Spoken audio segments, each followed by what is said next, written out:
경복궁 보건공사에 시멘트를 사용하는 등 졸속 복원이 이뤄졌다는 어제 보도에 이어 이번엔 해당 공사업체를 추적해봤습니다.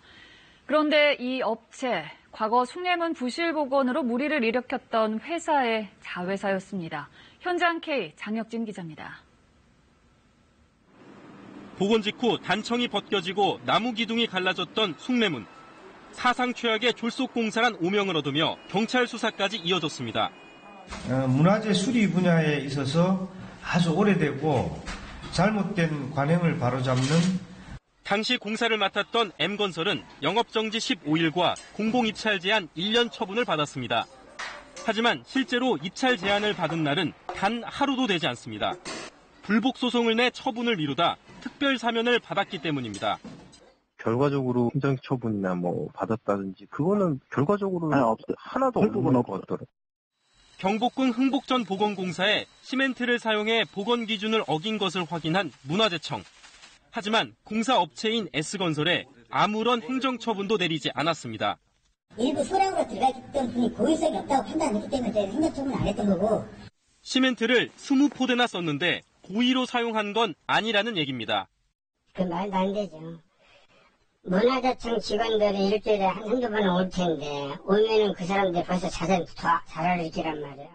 취재 결과 흥복전 공사를 맡은 S건설은 숭례문 복원을 했던 M건설의 자회사. 두 회사의 대표는 부부사입니다. 5년 전 부실공사 논란에 휩싸였던 업체의 자회사가 경복궁 복원을 맡은 겁니다. 숭례문 부실공사 했던 업체의 자회사예요. 과중 것도 문제고 의도적인 것도 문제지만 그 업체가 이 문화재 수리 큰 공사를 다 적식을 하고 있어요. 두 자매 회사의 문화재 공사 수주 실적은 업계 1위입니다. 최근 3년간 조달청에 등록된 문화재 수리 공사 46건 가운데 10건을 두 회사가 수주했습니다.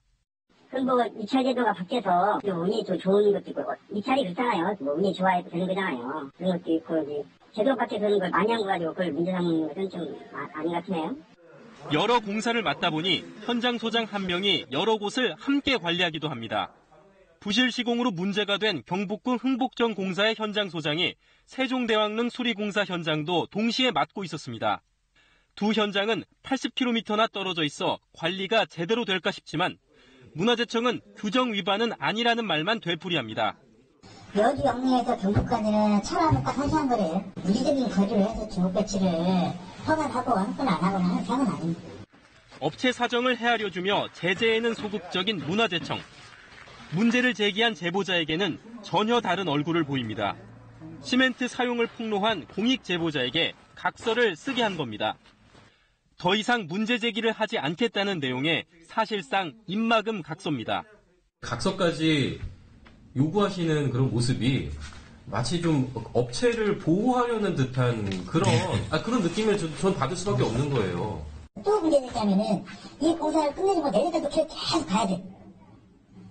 계속 문제제기하면 우리는 또 확인도 시켜드려야 되고. 그런 취지에서 부실 시공이 드러나도 처벌을 피해가는 문화재 수리업체.